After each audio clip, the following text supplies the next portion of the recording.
प्रभु यीशु मसीह में आप सभी को एक बार फिर से नमस्कार। और दोस्तों, फिर से एक बार मैं स्वागत करता हूं हमारे इस चैनल में। आज हम जानेंगे कि मसीही लोगों के लिए आज के दिन, आज इस समय में अन्य भाषा की जरूरत है ही नहीं, अन्य भाषा है ही नहीं। मसीही लोगों के लिए अन्य भाषा आज के दिन में है ही नहीं और उन्हें जरूरत भी नहीं है। अब बोलेंगे क्यों ऐसे? तो सबसे पहले हम वहां पर चलते हैं जहां से अन्य भाषा की शुरुआत हुई। तो अन्य भाषा की शुरुआत हुई प्रेरितों का काम 2 अध्याय, उसका हम यहाँ पे पढ़ते हैं कि यहाँ पर प्रेरितों का काम 2 अध्याय से लेकर के हम 13 पद तक पढ़ेंगे। तो यहाँ पे क्या लिखा हुआ है कि एकाएक पेंतिकोस्त के दिन आया तो वे सब एक जगह इकट्ठा हुए थे। कितने लोग? 12 लोग, प्रभु यीशु मसीह के लोग।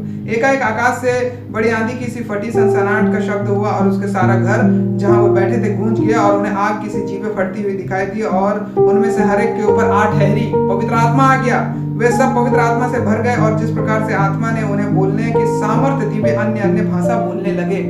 देखिए, अन्य अन्य भाषाओं का मतलब ये नहीं होता है कि कभी तुम तेलुगु बोल रहे हो, कभी मलयाली बोल रहे हो, कभी मिक्सचर करके बोल रहे हो, कभी बंगाली बोल रहे हो, कभी उड़िया बोल रहे हो, ये मिक्स करके बोल रहे, ऐसा नहीं है। अन्य अन्य भाषा का मतलब होता है एक एक जन को एक एक भाषा दिया गया और वो इस प्रकार से बोल रहे थे। और 2 भाषा में भी बोल सकते हैं, बट एक कंप्लीट होने के बाद सेंटेंस दूसरा भाषा से आप कंप्लीट कर सकते हैं। अब आकाश के नीचे हर एक जाति में से भक्त यहूदी यरूशलेम में रहते थे।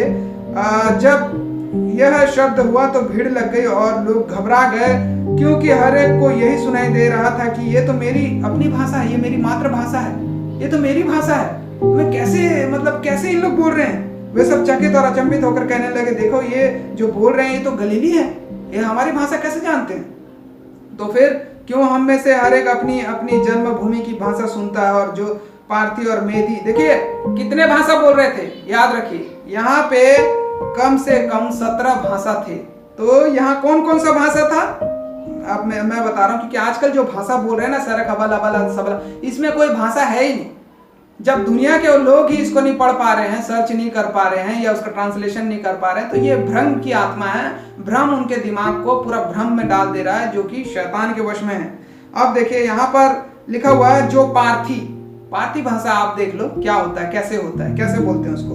मेदी, एलामी, मेसोपोटामिया, यहूदिया और कपुदकिया, पुंतुस और आसिया और फ्रुगिया और पंफुलिया और मिस्र और लीबिया देश जो कुरैने के आसपास हैं, इन सब देशों के रहने वाले जो रोमी प्रवासी अर्थात यहूदी और यहूदी मत धारण करने वाले क्रेती और अरबी भी है, परंतु अपनी अपनी भाषा में उनसे परमेश्वर बड़े बड़े कामों की चर्चा सुन रहे थे। परमेश्वर के बड़े बड़े कामों की चर्चा सुन रहे, अपनी अपनी भाषा, मातृभाषा में।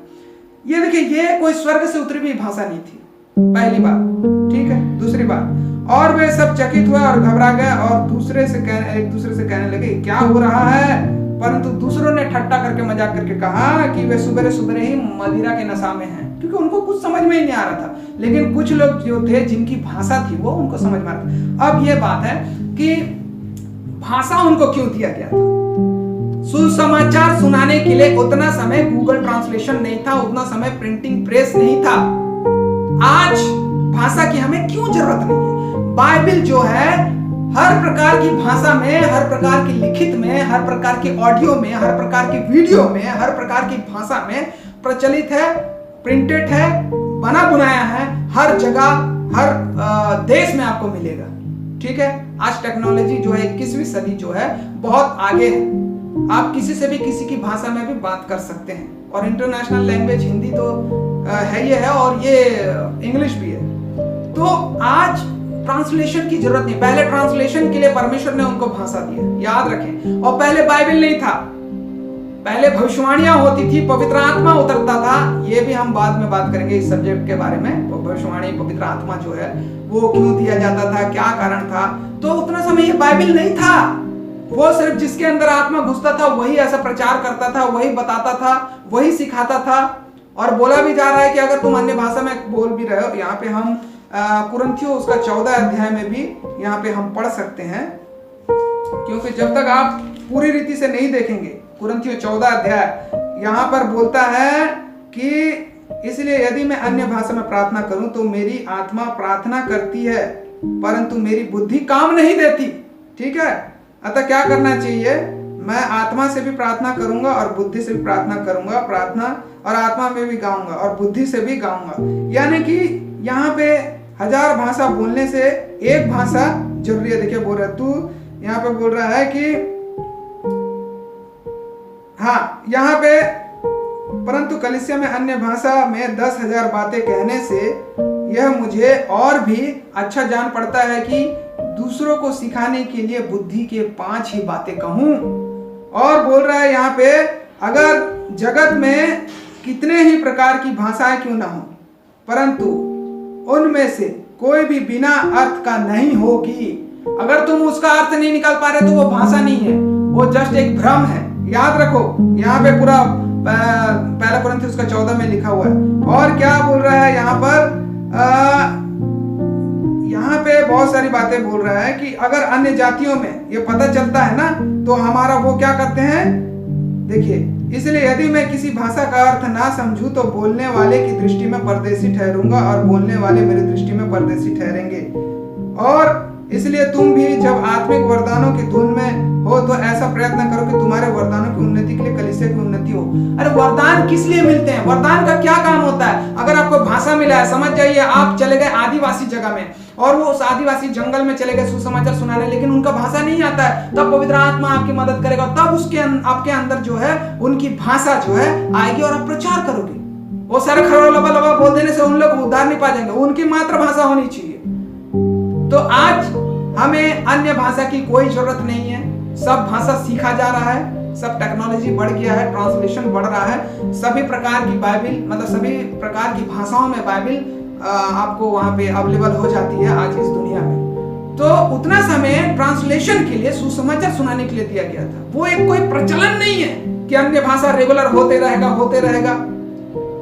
लेकिन यहाँ पे कुरनेलियुस के परिवार में भी अन्य भाषा हुआ और पवित्र आत्मा आया, तो वो जस्ट लाइक एक चिन्ह दिया गया था और वो भविष्यवाणी किया गया था कि अन्य जातियों से मैं अपनी महिमा कराऊंगा, ऐसा बोल करके। तो यहाँ पे परमेश्वर ने जितने भी काम किए हैं, आज हम कलीसिया में हैं तो आज हमारे पास बाइबल है, हमको किसी भी प्रकार की भविष्यवाणी की कोई आवश्यकता नहीं है, हमको किसी भी प्रकार की दृष्टांत की कोई जरूरत नहीं है लोगों से, और हमको किसी भी प्रकार की क्या बोलते हैं अन्य भाषा की जरूरत नहीं है, क्योंकि हमारे पास बाइबल है, हिंदी और पुराने नियम से लेकर के प्रकाशित वाक्य तक है। तो याद रखें इस बात को कि हमें किसी भी प्रकार की अन्य भाषा की जरूरत है ही नहीं। मुद्दे की बात यह है, मत्ती यहाँ पे 20:30-31 में लिखा हुआ है ना, क्या लिखा हुआ है? यूहन्ना 20:30-31 में यहाँ पे लिखा हुआ है, हाँ यहाँ लिखा हुआ है कि यीशु ने और भी चिन्ह चेलों के सामने दिखाए हैं जो इस पुस्तक में लिखे नहीं गए, परंतु ये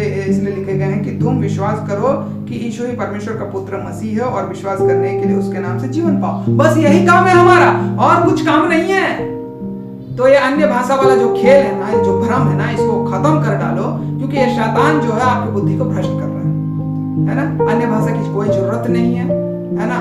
और मेरे को अन्य भाषा की जरूरत इसलिए नहीं है, बाइबिल बता रही है, इसलिए मैं नहीं बोल रहा हूँ, बाइबिल बता रही है। और आज हमारे पास जो है अन्य भाषा बोलने से कोई स्वर्ग नहीं चले जाएगा, है ना। और अन्य भाषा अगर बोल भी रहे हैं तो लिखित और सबूत में चाहिए कि कौन सी भाषा है, और उन लोगों के पास जाकर प्रचार करो ना। अब तुम हिंदी वाले के बीच में इंग्लिश वाला प्रचार कर रहे हो, अब उड़िया के बीच में तेलुगु प्रचार कर रहे हो, तो ऐसे थोड़ी ना होगा। इसलिए तो पौलुस मना करता है। आप पहला कुरिन्थी 14 अध्याय पढ़ लीजिए, आपको सारी बातें समझ में आ जाएगी। तो दोस्तों आज के लिए इतना ही। इसी प्रकार से आप हमारे चैनल को सब्सक्राइब करें, हमारे वीडियो को लाइक और शेयर करें, और जितने भी बातें प्रश्न हैं आप हमें कमेंट्स करके पूछ सकते हैं, हमें व्हाट्सअप कर सकते हैं। इसी प्रकार से नए नए वीडियो को हम आपको पास लाते रहेंगे। परमेश्वर आप सभी को आशीष दे। नमस्कार, गुड बाय।